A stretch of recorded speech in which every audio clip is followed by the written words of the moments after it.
Senate will come to order. Chaplain Dr. Black will lead the Senate in prayer.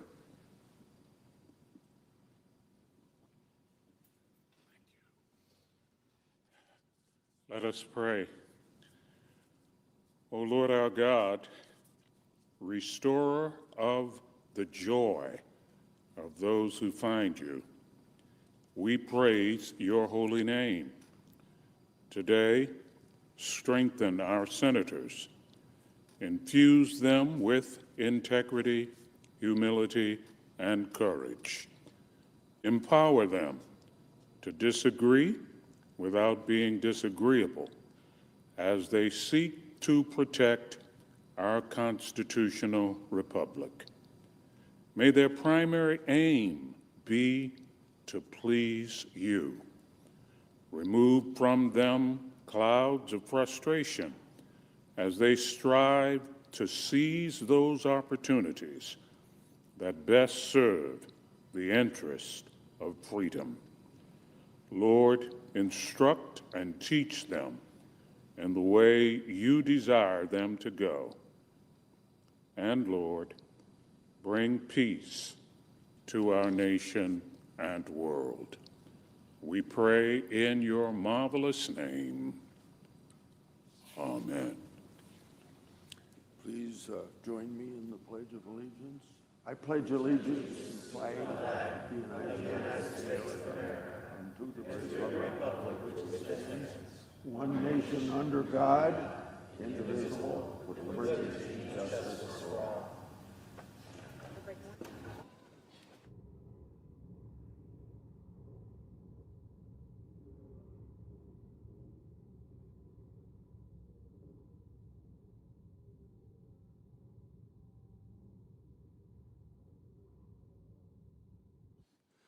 Under the previous order, the leadership time is reserved.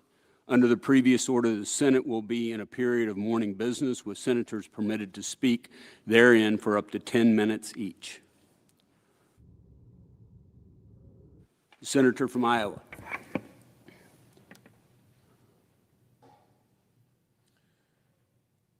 The Medicaid program is an important resource for the support of the most vulnerable people in our society. And we intend to keep it for the most vulnerable. The Working Families Tax Cut Act, passed and signed by the President last year, strengthened the Medicaid program by cracking down on fraud, waste, and abuse, and by improving access to home and community-based services. And I'd like to give one example of taking care of fraud, waste, and abuse. We learned last year, and looking back, when the Biden administration made eligibility for Obamacare above 400% of poverty, that we found that there were 6 4/10 million people that were put on Obamacare that are already on Medicaid. Now, you need one or the other, but you don't need both. So the waste and maybe fraud came when agents for insurance companies, health insurance companies, would call you up and say, you can get really low cost or no cost insurance now under Obamacare. 6 4/10 million people took that offer up, and we wasted billions of dollars of money with 4 6/10 million people not needing if they were already on Medicaid. So that we made those changes to make sure that Medicaid is staying strong for the most vulnerable. The original intention of Medicaid 60 years ago. Now, to bring you up to date about the legislation, because we hear from our constituents that we're hurting Medicaid by the changes we made, I want to bring attention to lesser known provisions of the law enabling a broad range of individuals with developmental disabilities gaining access to home and community-based services. The new law also enabled interim home and community-based service coverage while newly eligible individuals developed their full care plan. The law will cut red tape and provide more services to vulnerable citizens. While Congress has added new flexibilities to Medicaid in the Tax Act of last year, I also want to highlight an important milestone in integrating people with disabilities into their local communities. More than 20 years ago, I helped enact legislation that goes by the title of Money Follows the Person program, helping people with disabilities transition from long-term care facilities into home-based in their very own communities of that person's choice. Rebalancing individuals from institutions to their home community is a very important goal. Iowa began its program with federal support more than 16 years ago and has now transitioned over 1,100 people out of institutional-based care into independent settings in the communities of that person's choice. Last year, Iowa surpassed moving over 1,000 people through this program. This program that I said is entitled Money Follows the Person program is helping more people with intellectual disabilities and brain injuries gain independence for the very first time.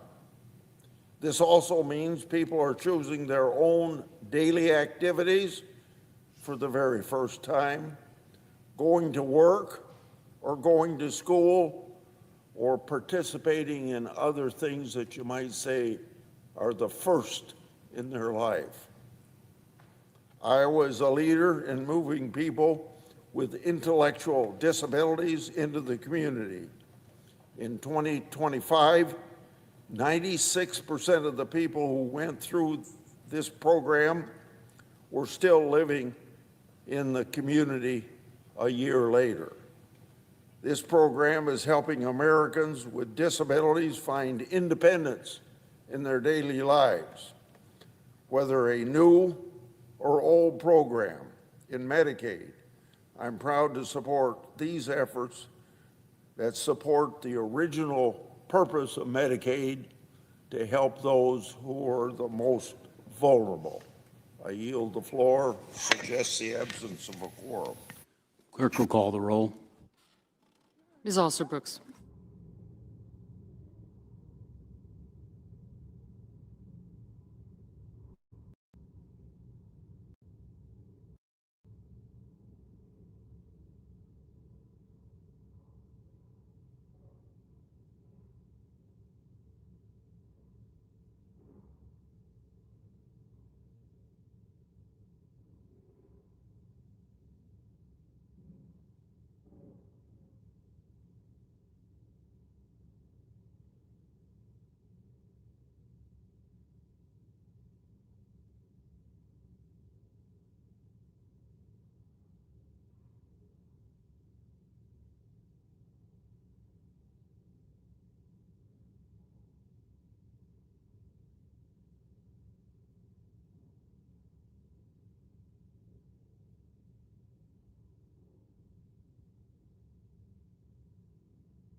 Mr. President. Majority Leader. Mr. President, I ask unanimous consent the quorum call be suspended. Without objection. Mr. President, as of tomorrow, we will be 1 month away from the opening date for Trump accounts. These are new tax-advantaged investment accounts for children created by Republicans' working families tax cuts. And as of a few days ago, parents can now download the new app for Trump accounts. The app will allow parents to track current and projected account balances, schedule automatic account contributions, whether that's $20 a month or $200 a month, and eventually choose among multiple broad-based investment accounts, all designed to make investment easy. The app also offers several modules to educate children and parents on investing and to boost financial literacy. Mr. President, Trump accounts, as I said, were created as part of the Republicans' Working Families Tax Cuts law. We call it the Working Family Tax Cuts for a reason, Mr. President, because that's who we were focused on with this legislation. We prevented a massive tax hike on Americans making less than $400,000, made lower tax rates for hardworking Americans permanent, increased the child tax credit, which we had already doubled in 2017, implemented no tax on tips and no tax on overtime to give American workers a further break on their taxes, instituted a new bonus deduction for seniors, and more. All of these measures were designed to help everyday Americans and to make life a little easier for working families and help put their dreams within reach. Trump accounts are a part of that. These tax-advantaged accounts were designed to allow parents to save for their children's future beyond their education, to give kids a nest egg, whether large or small, to help them buy a home or start a business, to help them pursue their American dream. And if kids choose not to withdraw money once they reach adulthood, they can use these accounts as retirement savings, a financial priority for every American. Mr. President, to get savings started for a lot of families, kids born between 2025 and 2028 will receive a free $1,000 for their Trump account should their parents choose to open one and opt into the money. That money alone will grow over a kid's childhood. And then, of course, parents will be able to add, as desired, anywhere from a few dollars to up to $5,000 a year. And parents are not the only ones who can make contributions. Employers will be able to contribute to Trump accounts for their employees' kids. And multiple philanthropists are also offering initial contributions for a lot of American children. All of this is designed to give kids a leg up in the world of savings and investment, and as I said, a head start on their American dream. Mr. President, musician Nicki Minaj attended a Trump account summit with the president a few months ago. She grew up in a housing project in a family that faced its share of financial struggles, and now she's raising her own family. And she had said of the Trump accounts, and I quote, "This program will benefit everyone, decreasing the gap for future prosperity between children who traditionally aren't born with a full bank account and children who are," end quote. Decreasing the gap for future prosperity between children who traditionally aren't born with a full bank account and children who are. Increasing opportunity, opening new paths to prosperity, ensuring that working families can keep more of their hard-earned money. That, Mr. President, is Republicans' mission and the goal of the Working Families Tax Cuts. I'm proud that working families are benefiting, and I look forward to seeing the opportunities that will be unlocked next month when Trump accounts kick off. Mr. President, I yield the floor, and I suggest the absence of a quorum. The clerk will call the roll. Ms. Alston-Brooks.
Democratic leader. I ask unanimous consent the quorum call be dispensed with. Without objection. Mr. President, this week put the contrast between the two parties in bright lights. Republicans are consumed by Donald Trump's priorities, his corrupt slush fund, his gilded ballroom, his rogue police force, his reckless war with Iran, and his refusal to contain in the rising costs Americans face every week. Democrats are focused on the American people's priorities, lowering costs, bringing stability, and fighting back against this administration's rampant corruption. At a time when families are struggling and looking for answers, that contrast matters. Republicans are fighting for Trump. Democrats are fighting for the American people. And we will keep driving that contrast every day on every issue. Now on the slush fund. To anyone who takes the constantly lying Todd Blanche at his word, I have a bridge to sell you. Yesterday, Todd Blanche claimed the Trump administration will halt its plans to establish a $2 billion MAGA slush fund for Trump and his cronies. But when asked, Blanche said, "I am not committing to do anything in writing." Are you kidding me? This, one of the most corrupt things that America has, and he won't even put it down in writing? The American people need the commitment to stop Trump's corruption, not only in writing, but codified in law. And he won't even write it down, because he knows that Trump is lying. He probably knows that he is lying. That in a week or two, Trump will come back, he'll come back, and others will come up with a new corrupt scheme very similar to this slush fund, if not the same. Blanche also said that Trump and his family will keep their brazenly corrupt tax immunity. That means that if Trump and his family get to keep at least $100 million they owe in unpaid taxes. At least $100 million. No audits, no consequences, no strings attached. No matter what, from the start, I will personally push to permanently ban both the slush fund and the blank check Trump cut to himself and his family that would allow them to cheat on their taxes when this Republican conciliation bill comes to the floor. Again, I tell Republicans, you're going to have to vote on ending the corrupt Trump slush fund once and for all. You're going to have to vote on deciding whether Trump will be able to evade any tax audits and will be allowed to cheat on his taxes, and you're going to have to vote on it. And I ask you this. I ask Leader Thune, I ask every Republican senator, if you believe the slush fund should be banned, if you believe Trump shouldn't get tax immunity, then why wouldn't you just vote yes and make sure we put it into law? Because we all know that the word of Trump and the word of Blanche are, to put it kindly, flexible, and to put it realistically, not to be trusted, particularly on a matter as vital as this. Does anyone think that Blanche will keep his word to drop this grift? Just weeks ago, Blanche lied under oath to Congress, claiming that he met with Epstein survivors. The Epstein survivors themselves said that was a lie. Does anyone think they can trust Blanche when he is in ongoing legal battles with former clients who have accused him of forgery and malpractice? Todd Blanche's word is as worthless as Trump's. So when you see these newspaper headlines, Trump is backing off because Blanche gave his word. Again, I got a bridge to sell you. No one really believes it. Trump just wants to slide off the hook, hope this goes away in a week or two, and comes back and does all the things we caught him doing in the last few weeks. Trump's word, of course, the American people know is worthless. No one believes he tells the truth. Trump promised to lower Americans' costs on day one and broke it. Trump promised never to cut Medicaid and broke it. Trump promised never to start any new wars and broke it. Trump promised to release the Epstein files and broke it. And Trump has made thousands of other promises, big and small, and broke them all. It's only a matter of time before Blanche and Trump go back on their word and resume their efforts to put your tax dollars in the pockets of MAGA billionaires, violent criminals, and, of course, the Trump family. If Senate Republicans truly want to stop this corruption, stop relying on the word of a compulsive liar, Todd Blanche, start doing your jobs and pass legislation to ban Trump's MAGA handouts and his rampant tax cheating, and ban it by law, ban it permanently. That's what Democrats are going to put on the floor. And if you really believe it should be banned, you'll vote with us. If you're trying to hide, duck, shimmy, whatever, vote no. Trump may not keep his promises, but Democrats will keep theirs. I assure the American people that. Republicans are going to have to vote on this slush fund on the Senate floor.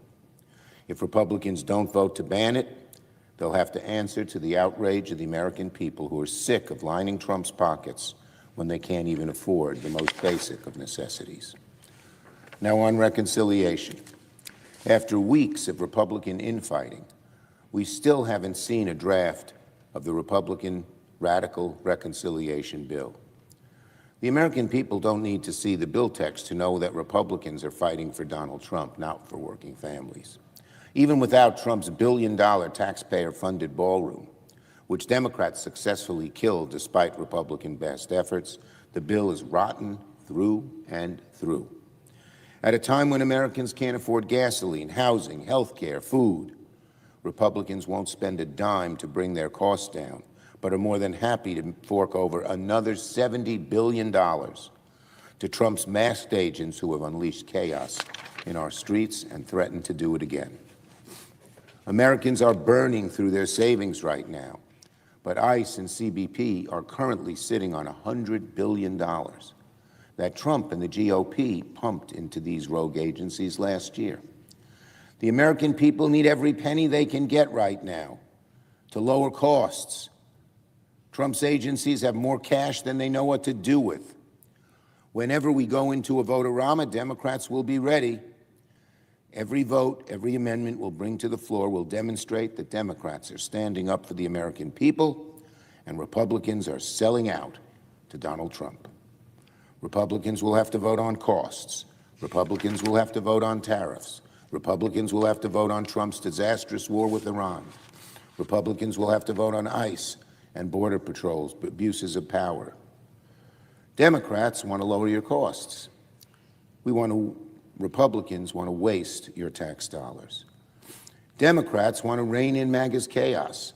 Republicans want to let that chaos run wild. No guardrails. Democrats are fighting Trump's corruption. Republicans are aiding and abetting it. And Republicans aren't out of the woods yet. Democrats are just getting started. On the Pulte appointment. Trump's appointments of Bill Pulte to serve as acting director of national intelligence appears to have been a hastily considered backroom deal based on loyalty to Trump, not the security of our nation. From what I can tell, no one in the administration consulted the law, which requires the DNI to have, quote, extensive national security experience. Extensive national security experience. In contrast, Pulte has a record of abusing his office to attack Trump's political enemies.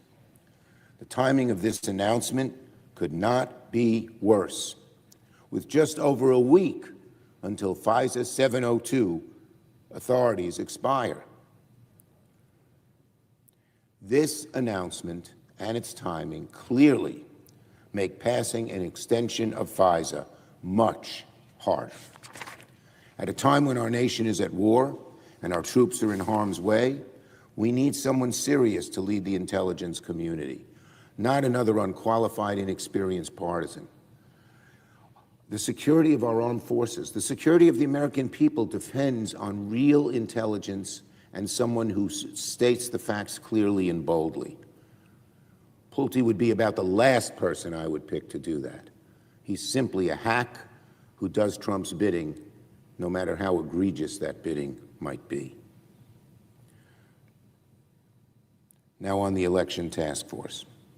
As Trump continues to wage war on free and fair elections in America, Senate Democrats' Election Protection Task Force is gearing up to protect our democracy. Later today, our task force will convene to strategize on our responses to potential threats to America's elections. The senators and a first-rate team of election experts on our task force will simulate different scenarios, including interference operations from a foreign adversary, Trump deployment of federal agents to polling places, and law enforcement agents seizing ballots from local election officials. Our task force is keeping Trump up at night because he knows the dire straits he and his party are in the midterm approach, as the midterms approach.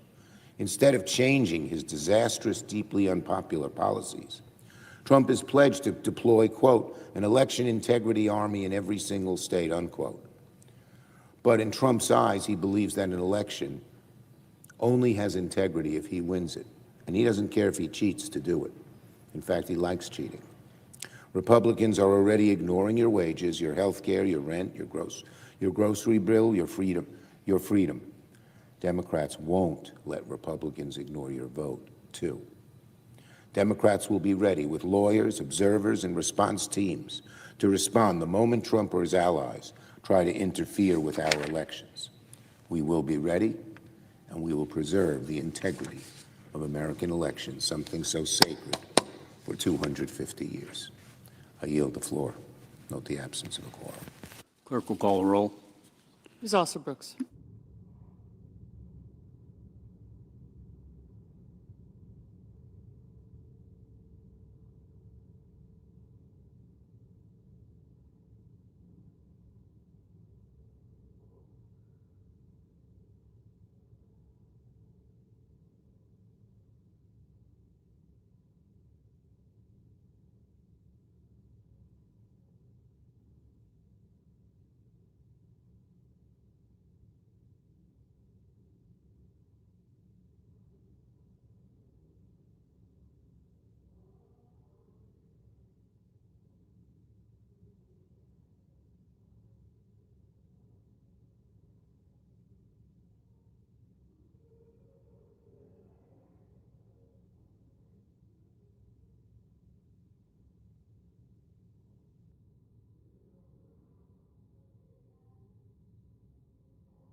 Mr. President, The majority whip, Mr. President, I ask unanimous consent that the quorum call be vitiated. without objection. Mr. President, Republicans are ready to move forward on funding critical components of our government: Immigration and Customs Enforcement, Border Patrol. I heard the minority leader here on the floor of the Senate a few minutes ago, and it sounds like he is continuing, as the Democrats have been doing, standing with illegal immigrant criminals, protecting illegal immigrant criminals rather than protecting American citizens. What we're proposing in the bill that we'll be discussing today is a bill that's targeted and focused, and it is a vote for safe communities, not for criminals, specifically criminal illegal aliens. It is a vote for secure borders. Safe communities and secure borders are the top priorities of American citizens. People want to live in safe communities. They want secure borders. Top priority of the Democrats doesn't seem to be that at all. It seems to defund border security, defund law enforcement in this country. That's what they've been for years, protesting in the streets. Defund the police. Get rid of ICE. Mr. President, we need safety and security for the American people. What we've seen after month and month and month of Democrat obstruction is very clear. Democrats want to go back to the days of the chaos of open borders, people streaming across the southern border into our nation. Republicans are not prepared to allow them to do it. The American people deserve to feel safe at home, safe in their communities. And we deserve to have a homeland that is secure. And that's why I'm saying, Mr. President, it is time to pass the Secure America Act. Earlier this month, the United States Border Patrol secured a historic record. And the record is that for a full year, now that we have a Republican majority in the House and the Senate and Donald Trump in the White House, for a full year, not a single illegal immigrant was released into this country now that we've ended catch and release. Catch and release no longer exists. Our border is more secure than ever. But security, of course, is not ever guaranteed. The border is secure because enforcement today is strong. And there is a commitment by this administration to enforcing the law. But the danger hasn't disappeared. The danger still exists because just a week ago, U.S. Border Patrol agents and Texas Highway Patrol, working together, arrested 12 illegal immigrants in this country in southwest Texas. The arrests occurred late at night on a private ranch near our southern border. Among those arrested are 6 Chinese nationals. All of them were of military age, and all of them were captured wearing military-style camouflage. In our country, 6 Chinese nationalists illegally here wearing military-style camouflage. We're not talking about kind of ordinary illegal immigrants here. They are what law enforcement classifies as special interest aliens. Now, a special interest alien is a non-citizen whose country of origin or travel history raises concerns of serious national security, a threat. Special interest aliens are subject to enhanced security scrutiny, as they should be. These 6 Chinese nationals wanted to avoid getting caught. We still don't know who they are. We don't know where they came from. We don't know how they got here. We don't know who they plan to meet or where they plan to go next from this remote site ranch in Texas. The situation reminds us of a core security principle. National security starts with border security. Congress cannot allow Democrats to strangle the resources that Border Patrol needs to keep our nation safe. The United States Border Patrol stands on the front lines of America's safety. Those are the men and women, the people in Border Patrol who patrol areas that are rugged and are remote and put their lives on the line for the rest of us. They continue to secure our borders. They keep illegal immigrant criminals out of our country. And they do dangerous and diligent work because they know it's what makes America people safer. Joe Biden and the Democrats shamelessly failed to secure the border. Joe Biden and the Democrats undermined the men and women of our Border Patrol. They turned our southern border into a turnstile. Over 10 million illegal immigrants entered our country in those 4 years of the Biden administration. There was no enforcement of the law at the border. There was only abandonment of our border. President Trump and Republicans had the common sense and the commitment to secure the border. Through the Working Families Tax Cuts Law, we invested $170 billion in border security. That is the largest border security investment in American history. Republicans funded the border wall, and we ended Joe Biden's ridiculous catch and release plan. We restored the program of Remain in Mexico and cracked down on the cartels. We gave Border Patrol the tools and the resources they need to do the job to keep our nation safe. And Republicans remain resolutely committed to keeping our nation safe. By contrast, and we heard it here again from the minority leader today, Democrats continue their commitment to open borders and to defunding the police. Democrats in the Senate right now, this very moment, are obstructing the funding of Border Patrol. They've been doing it for month after month after month. This has gone on here since January. Democrats are choosing protecting illegal immigrants over protecting the American people. They want to defund the police. They want to defund American security. And they are choosing open borders over a secure nation. That's what their party has become. Listen to their candidates running around the country, running in primary elections. It's a run to the far left, the radical, extreme, dangerous, scary left who want open borders, want to get rid of immigration control enforcement. They want to stand with the criminals and the cartels and the foreign adversaries who right now are watching what we are doing in Washington, D.C. Defunding Border Patrol is a dream to every criminal in the world who wishes to take advantage of innocent Americans. Why in the world are Democrats standing with them? If we're serious about safe and secure communities, we must fully fund border security. Democrats will continue to vote against it. Republicans are standing with the Secure America Act, and we're going to vote on that. It's going to fully fund Border Patrol and Immigration and Customs Enforcement and do it for the next 3 years. Mr. President, this is going to give law enforcement the tools that they need to keep illegal immigrant criminals and the cartels and the terror suspects out of our country. Republicans support the United States Border Patrol. We will deliver the resources that they need to give the brave men and women of our nation who are committed to the safety and security of the American people what they need to do their job and to keep us safe. That's what this is all about, Mr. President. It's who are you going to stand with, who are you going to protect? The Democrats wanting to stand with and protect illegal immigrant criminals, Republicans standing with the safety and the security of the American people.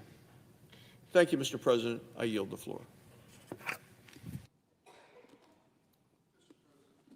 Minority Whip. We heard it so many times. Rapists, murderers, terrorists, criminally insane, child predators. We are going to unleash the forces of the United States to keep us safe from these threatening people and dangerous people. No argument here. And I think you can find on both sides of the aisle, Democrats and Republicans agree, those people should be the subject of law enforcement, and they shouldn't be allowed to live in our communities, period. But what has actually happened with this war on immigration from the Trump White House? I've seen it firsthand in the city of Chicago, Aurora, many other places in my state where the ICE agents have arrived. America saw it firsthand in Minneapolis when the ICE agents on the streets murdered 2 innocent people who were merely protesting as they have a right to do under our Constitution. So where are we today? Well, we're considering an appropriation bill, I assume today, or at least this week, called reconciliation, which will appropriate more money for immigration enforcement than ever in our history. And to give you an idea, perspective of whether it's proportionate to the threat that we face, consider this fact. The amount of money that will be appropriated for ICE agents, remember the people wearing the masks in Minneapolis? The amount of money that the Republicans want to appropriate is larger than the appropriation for the United States Marine Corps. The United States Marine Corps, one of our best fighting units in the history of the United States, they want more money to go after illegal immigrants. So the question obviously is, how are they doing? With the billions of dollars that are being spent on ICE and Border Patrol, how are they doing? It turns out that 6 out of the 7 people who have been arrested by this immigration force had no criminal record whatsoever. 6 out of 7. You ought to listen to the story of one of these people and come to understand what I'm talking about. This is Juan Chavez Velasco. What does he do for a living? He's a medical laboratory scientist. How long has he lived in the United States?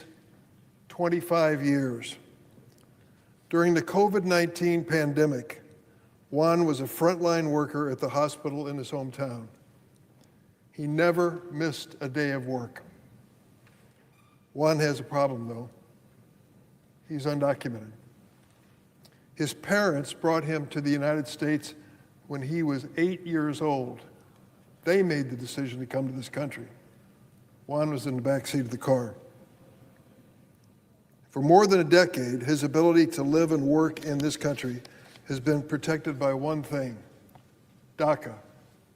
You see, Juan is a DACA holder. What is the DACA program? Let me give you a minute or two of background. Over 20 years ago, I introduced a bill called the DREAM Act.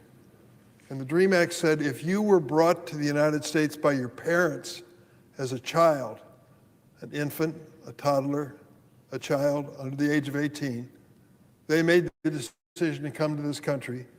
You came with them, you were part of the family. And they didn't file the right paperwork for you. You are undocumented in the United States. The DREAM Act said if there was a violation of the law, you shouldn't be held responsible at 8 years of age for the family decision to come to this country. What have you done with your life since? Have you gone to school? Have you committed a crime? Serious questions we should ask. But if you pass those tests, if you pass a criminal background check, if you pay $600 every 2 years, you can have what's known as DACA. DACA is protection for you to work in the United States legally and not be deported. Juan is one of those people, medical laboratory scientist, protected by DACA, and he has been for years. With DACA, Juan has been a contributing member for our country for years. And then President Trump was elected to a second term. Everything changed. In February, Juan was driving to deliver milk to the hospital to his infant daughter in the NICU. And he was stopped by ICE agents. You remember, you saw them on television. They wear the mask. They dress in camo. They carry guns around. His wife, Stephanie, was on the phone with him as ICE agents questioned his immigration status, and they decided to detain him. He told them point blank, I'm a DACA holder. Every 2 years, I have to register and pay $600 and go through a criminal background check as required by executive order and law. I've done all those things. They ignored him. What happened to Juan? He was retained in ICE detention for 3 months. When his son Damien visited him in detention, he sobbed at the sight of his father behind a glass barrier. He could not understand why the government took his dad away from him. Juan was finally released last month after his wife, Stephanie, bravely testified at a spotlight hearing that I convened. But he's not yet free.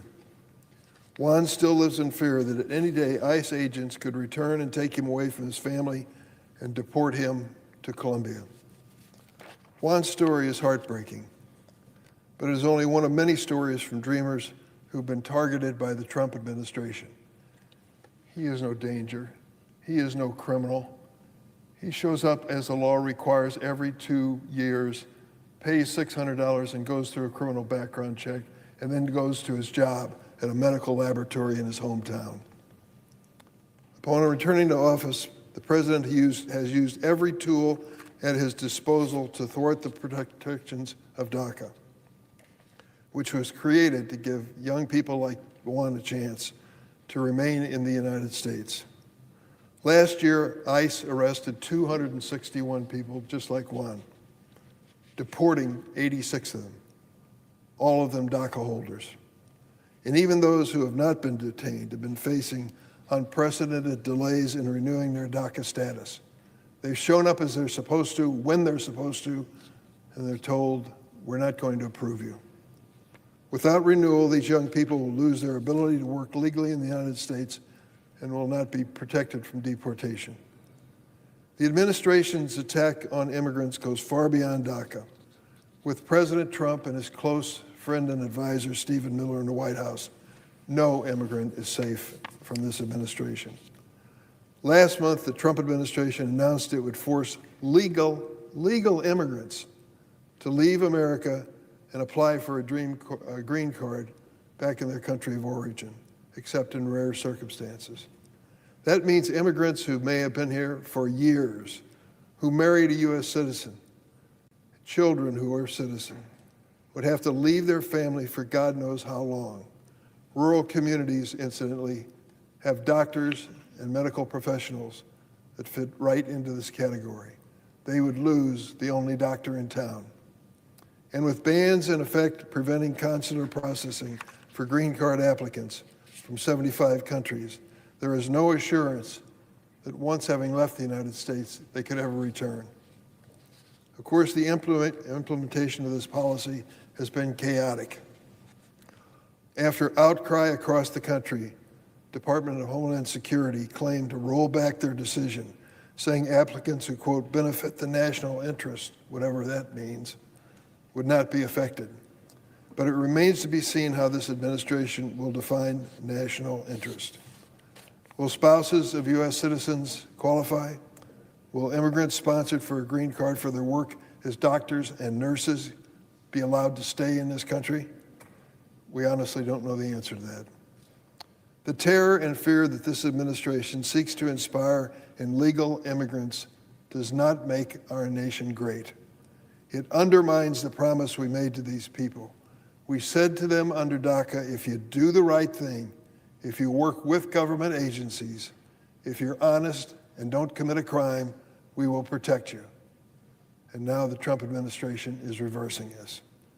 These are individuals who've lived in America for years, graduated alongside our kids, married and had their own U.S. citizens, children, and are contributing to our communities. Why would we want them to leave? As the Senate prepares to consider the upcoming Republican budget bill, which would put another $70 billion into the president's mass deportation program, I urge my Republican colleagues to stand up and look at this honestly. I think we can agree on some basics. Let me say a few.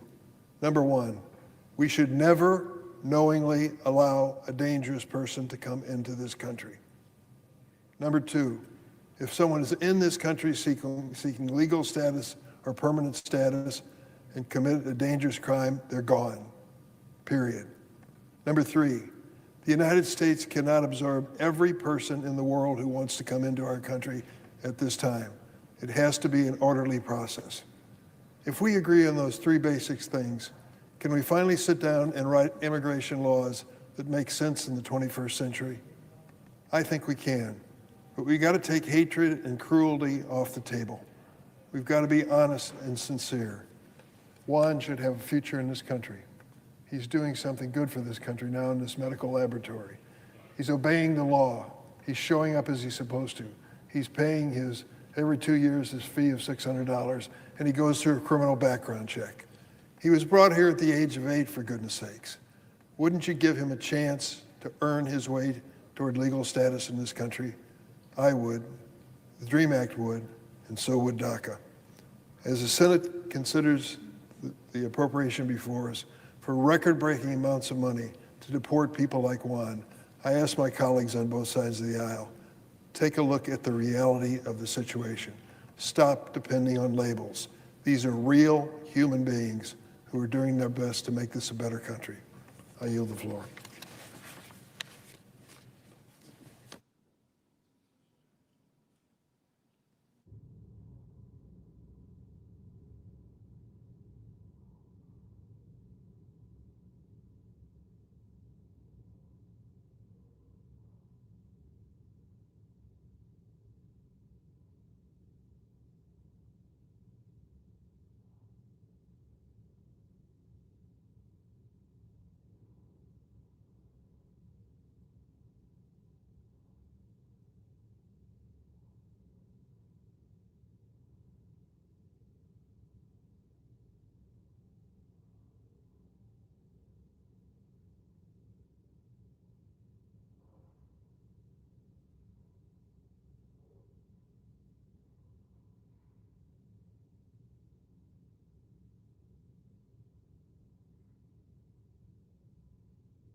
Senator of Texas.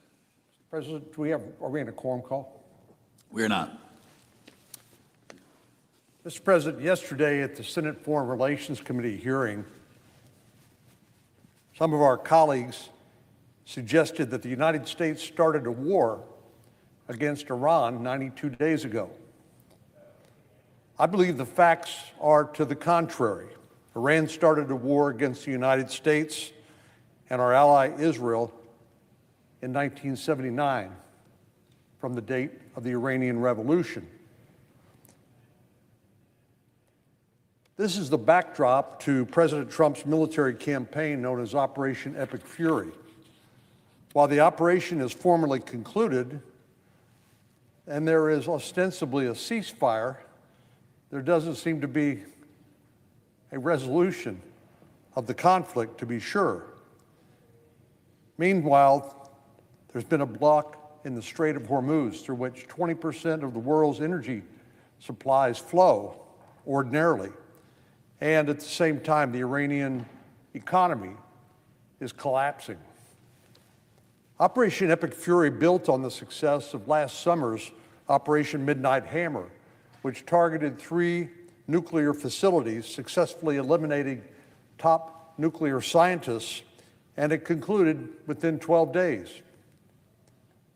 Negotiations, of course, are ongoing to address the underlying issues between Iran and the United States and Israel, particularly Iran's nuclear program that led to this conflict in the first place.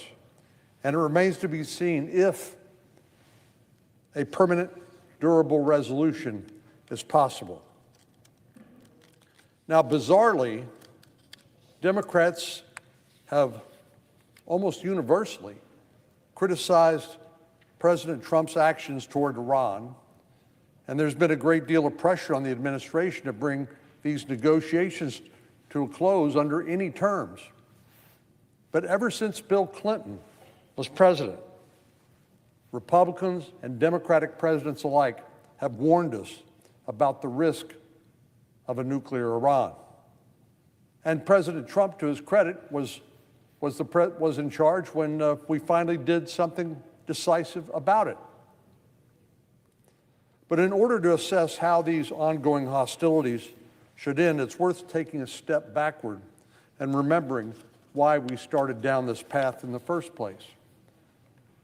The ostensible purpose of Operation Epic Fury, building on Operation Midnight Hammer last summer, was always to prevent the Islamic regime from acquiring a nuclear weapon and to stop them from continuing to enrich uranium, as President Trump pointed out last year.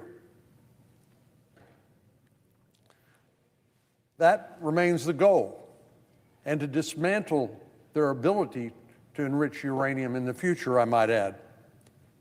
The president has made very clear that he does not want Iran to ever get a nuclear weapon.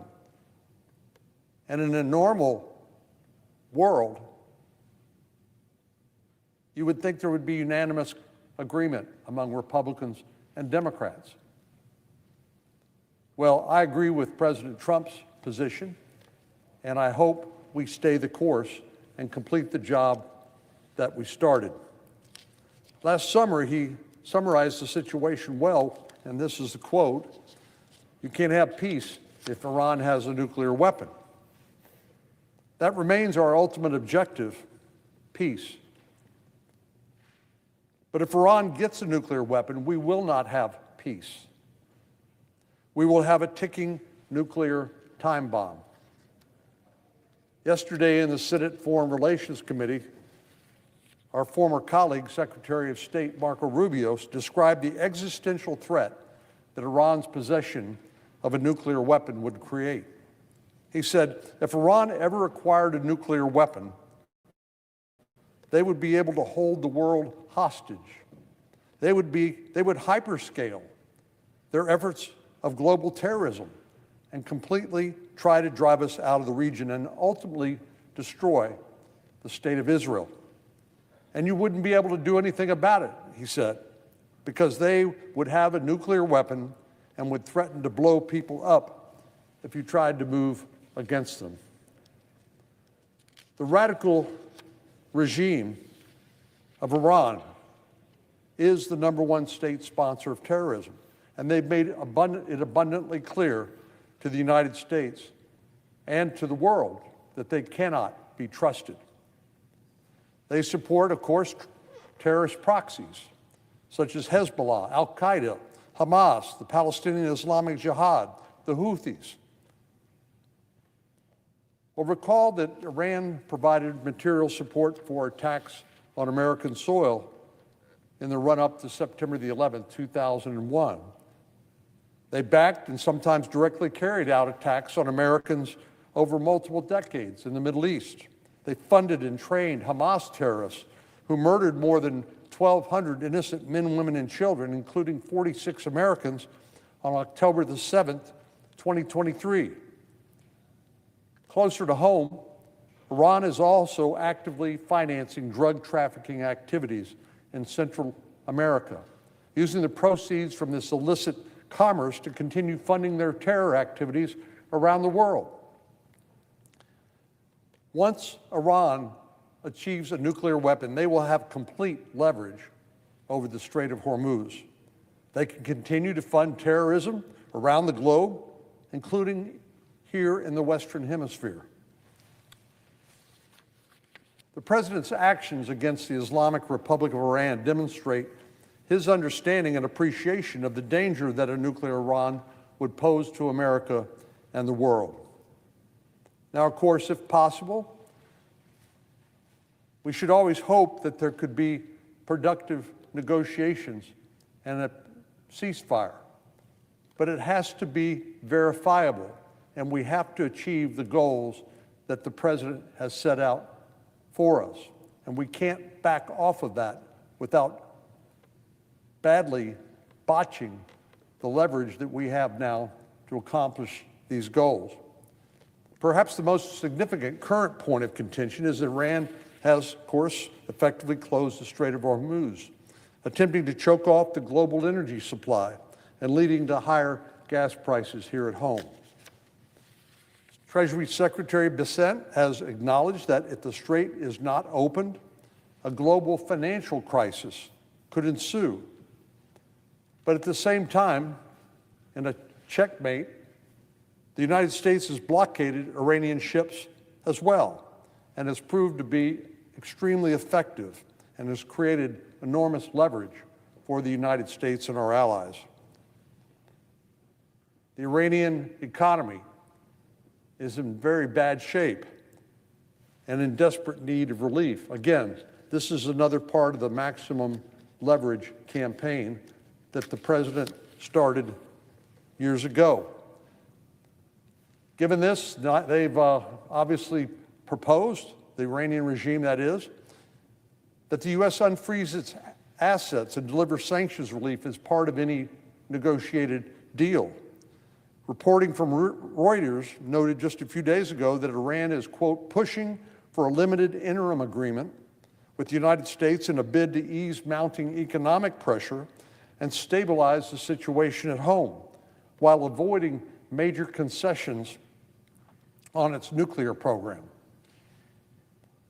I sincerely hope, Mr. President, we don't take the bait. Agreeing to these demands would be a grave miscalculation. If the United States were to give Iran billions of dollars in sanctions relief in exchange for reopening the strait, there's no doubt the money would be put to nefarious purposes. Plus, there's no promise that or no guarantee they won't simply close it again in order to extract more concessions in the future. If we remove the U.S. blockade of Iranian ports and passage through Iranian waters without elimination of their nuclear program and their highly enriched uranium, as well as their capacity to enrich in the future, then we forfeit a key point of leverage against the regime, and we will have failed to accomplish our goals and defang the regime. Operation Epic Fury and the U.S. blockade of Iranian ports has been extremely successful in reducing the threat posed by the Iranian regime. More than 13,000 targets have been struck, including Iranian ballistic missile sites, ballistic missile and drone manufacturing facilities, weapons production and storage bunkers, and surface-to-air missile facilities. Iran has lost many of its missile launchers, and missile attacks have fallen by 90%. More than 150 Iranian Navy vessels have been damaged or destroyed. As these negotiations for a resolution of this conflict proceed toward their conclusion, it's important that we keep a couple of things in mind. First, we must resist the temptation to declare this war has been futile or unsuccessful. We are not done yet, Mr. President. Weakening the world's #1 state sponsor of terror and removing their ability to acquire nuclear weapons will make the world a safer place. And second, we must remember why the U.S. and Israel took such decisive actions in the first place. And we have to make sure the job is finished in such a way that will provide for a lasting resolution and a lasting peace. I know there's a lot of pressure on President Trump and this administration to end the conflict as soon as possible on any terms. But that would be a serious mistake. I believe President Reagan aptly captured this point in an address he gave to Congress after a summit with the Soviet Union, when he said, quote, "We know that peace is not just the absence of war. We don't want a phony peace or a frail peace. We didn't go in pursuit of some kind of illusory detente. We can't be satisfied with cosmetic improvements that won't stand the test of time. We want real peace." I hope President Trump will not waste this once-in-a-generation opportunity to end Iran's nuclear program, to recover the enriched uranium and eliminate their capacity to enrich in the future, and to force the reopening of the Strait of Hormuz and make it impossible for the regime to continue to hold the world hostage. I hope President Trump will stay strong in pursuit of these objectives. And if the Iranian regime will not yet agree to those in a verifiable manner, then I hope the President will use his authority as Commander-in-Chief to do so and force them to the negotiating table on terms that we insist on, not what they demand. Mr. President, I yield the floor. I'd note the absence of quorum. Clerk will call the roll. Ms. Also Brooks.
Mr. President, Senator from Wyoming, I ask to vitiate the quorum call.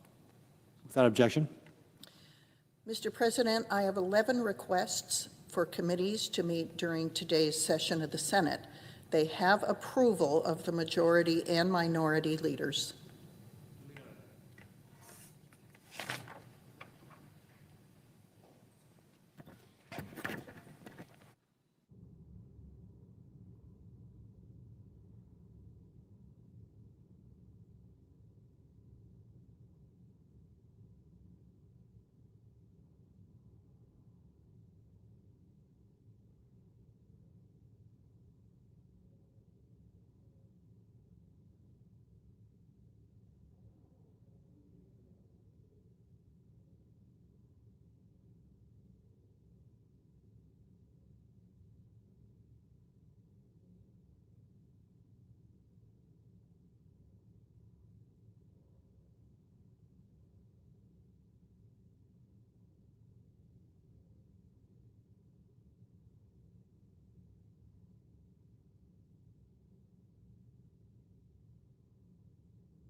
The senator from Florida. Thank you, Mr. President. I rise today to honor a true hero with a Florida's Finest Award. It's so important that we as members of Congress recognize those who bravely step up to serve and in their own way, whether personally or professionally, preserve our democracy, preserve this nation's commitment to the rule of law. And certainly, as the wife of a law enforcement officer, I have always been so proud to do this and recognize some of our bravest among our Florida heroes, Florida law enforcement. Back in December, Port St. Lucie Police Sergeant Eric Levasseur, a 27-year veteran of the force, was brutally shot twice in the face when responding to a residence where a suspect emerged armed with a rifle and opened fire on him. This happened back on December the 6th. It was a routine response to a call for help, a call for service. And that call stemmed from a neighbor dispute. It involved a mental health issue, and certainly as police officers are called upon every day to show up in neighborhoods and answer these calls for service, he had no idea what awaited him. And so when Sergeant Levasseur and other officers arrived at the scene, they encountered an armed male suspect, and the police report shows that when they arrived on scene, this person emerged from the garage, hoisting a gun, firing shots immediately, attempted to run at and flank them, and covering them with bullets. Sergeant Levasseur was struck twice, one bullet near his nose, another just beneath it. It's a 1 in a million injury that narrowly avoided major arteries and brain trauma. Other officers on scene subdued the suspect, but Sergeant Levasseur's journey to recovery was just beginning. He underwent 5 surgeries, 2 on his eyes to remove shrapnel and 3 others on his face. And from the beginning of those recovery efforts, he repeatedly said, and again, this is someone who had been a 27-year veteran on the force, he said repeatedly he was looking forward to getting back to work, to continue to serve his community, to show up for others when they called for help. In March, he was surrounded by family, friends, and fellow officers when he received a law enforcement Purple Heart from the Port St. Lucie Police Department for his service. And since that tragic day, Sergeant Levasseur's courage and sacrifice have been repeatedly recognized by people throughout his community and even across our nation. Earlier this year, he was honored with a Valor Award from the First Responders Appreciation Foundation, which was a fitting tribute to an officer who demonstrated extraordinary bravery in the face of danger. But a really meaningful gesture and recognition came from a fellow American who understood sacrifice in a deeply personal way. A local veteran in Florida, Staff Sergeant Thomas Mateo, chose to present Sergeant Levasseur with one of his own Purple Heart medals, a distinction that he earned through his service to our nation. Mateo, who had also served in law enforcement, had earned 6 Purple Hearts over 2 deployments to Vietnam in the 1960s. 2 weeks after Sergeant Levasseur was shot in action, Mateo placed one of his own Purple Hearts in a box and presented it to St. Lucie Police Chief Leo Nimchek to give to Sergeant Levasseur. The Purple Heart, as you know, Mr. President, is one of our nation's most revered symbols of courage and sacrifice. And for a veteran to entrust and present his own medal to Sergeant Levasseur was a profound recognition of the selflessness he displayed while protecting his fellow officers and the community that he serves. Excuse me. It takes a very special person to become a law enforcement officer. I can tell you that serving as a prosecutor, a judge, as a wife of a law enforcement officer, I've watched those that sign up and say that they'll put their safety behind the safety of others. It takes someone willing to face uncertainty, as was realized here, and not knowing what ultimately a shift may bring. It takes someone with a family that will back them to do that. And not everyone is cut out for it. And for those that swear the oath and wear the badge, protect and serve, we're so grateful for their service and sacrifice. Sergeant Lavasser's 27 years of service, his courage under fire, his determination throughout recovery show that he is truly cut from a different cloth. It's my privilege to recognize Sergeant Lavasser today on the Senate floor with a Florida's Finest Award, a recognition by this Congress, and share my gratitude and appreciation for his dedicated service to not only his community, but our great free state of Florida. It is people like that that truly make Florida the envy of the nation and a stronger and safer state. Thank you, Mr. President, and I yield back.